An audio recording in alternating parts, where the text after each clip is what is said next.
In this guide, I'm going to show you guys how to contact YouTube customer support for YouTube purchases. Let's get started. First, launch your YouTube app. Make sure you have already logged into your account.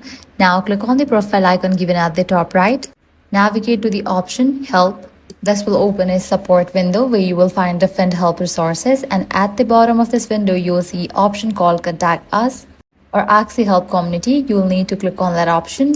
Now, YouTube will ask you to describe about the issue, such as login problems, payment issues, or account concerns. Here, you will need to type in YouTube purchases, then briefly describe about the issue. Also, you can add the screenshot, select the category, purchases and subscriptions. Then you can click on Next. Once you proceed, YouTube will show you available support options such as email support or live chat. Depending on your eligibility and wait times, you can choose the option that suits you best and connect with a support agent who will help you resolve the issue. That's it. If this guide helped you out, do not forget to like, share, and subscribe.